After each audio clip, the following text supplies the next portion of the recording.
What's up everybody, I'm Alex and today we're going to talk a little bit more about the newly announced Huawei Mate Xs. First of all, let's start with the design of the phone. If you have paid attention for the last years with the folding phones, you will see that this is simply the same design like the previous Huawei Mate X. There are a few changes to the phone though, but they are mainly into the hardware. The Mate Xs features the best chip that Huawei has. It is the Kirin 990 with the 5G Balong modem inside it, 8GB of RAM and 512GB of internal storage. This should be plenty for most of the users out there, and for multitasking the phone is actually working really nice. And from the first impressions that I have from the phone, I cannot say anything bad about the performance. And the performance, these 8GB of RAM give you the opportunity to multitask on a very high level, so you can open as many apps as you want.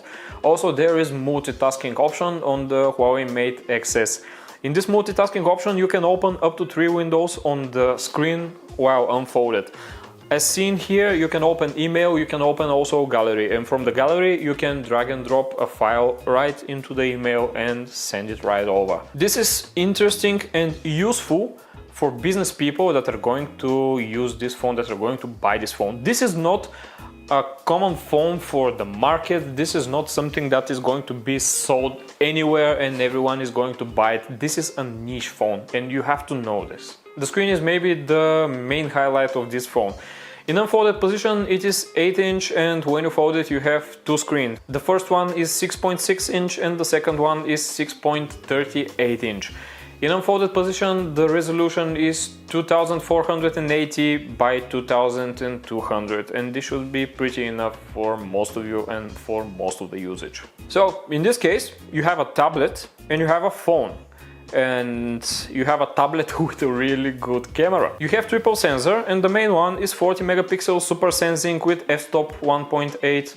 No optical image stabilization, but AI image stabilization. The second one is 16 megapixel ultra-wide sensor with f-stop of 2.2 and again AIS. The third one is the only one with OIS, with optical image stabilization. This is the 8 megapixel telephoto sensor that has 3 times optical zoom and can do up to 10 times hybrid zoom. And the last thing about the camera is the top sensor that is going to give you this pretty good bokeh look of the photos that you are going to make, no matter if they are selfies or you're just shooting a portrait of someone. And talking about the image quality, here are some samples of the camera that you can see right here.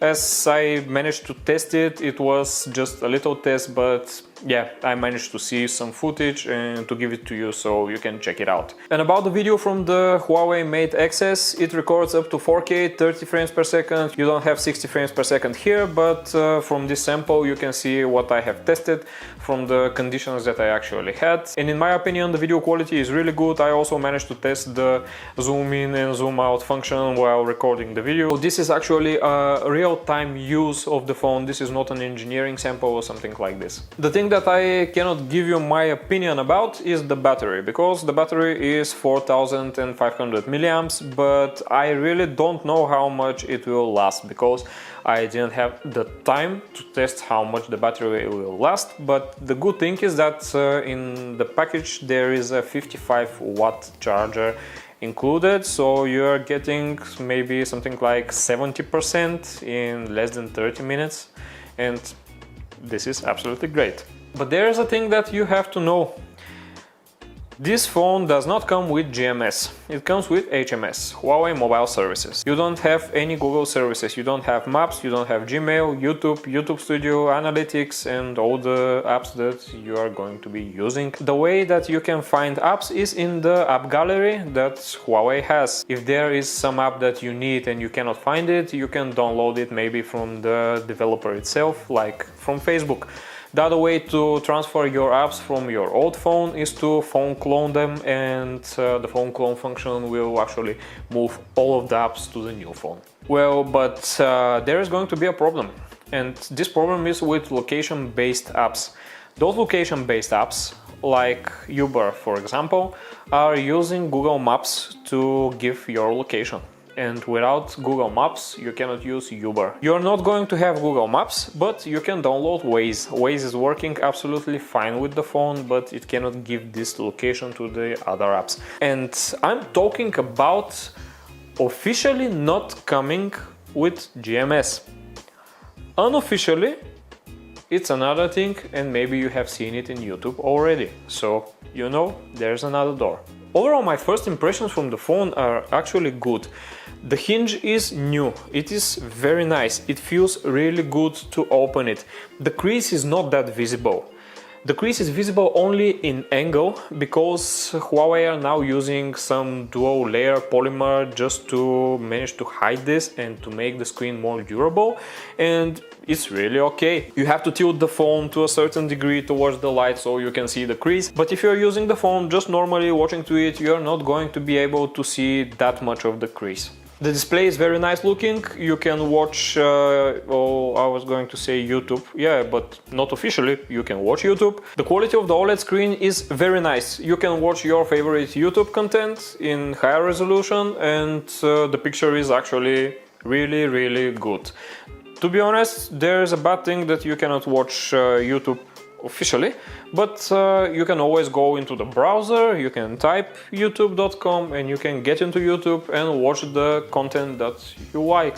The bad thing is about the YouTube premium subscription based things that are not going to work on this mobile phone. So overall the quality from the screen is very nice. I like the color reproduction, I like the resolution, and actually for watching videos it is absolutely perfect, and for watching movies it will be perfect too, but don't forget that Netflix is not supported. In my opinion, it is a nice phone or a tablet, because you're going to have an 8-inch device in your pocket that is a little bit thicker than Huawei Mate 30 Pro, for example. But when you unfold it, it gets really thin. And as I said in the beginning of the video, this is a niche product. This is not for the mass customers. This is not for everyone. This is not going to be the phone for your uncle. This is not going to be the phone that you're going to buy to your kid to play Fortnite or something like this. This is a phone that maybe is business orientated to people who are looking for more productivity than anything else. So guys, if you like the video, please smash the thumbs up button, subscribe to the channel, and I'll see you in the next one.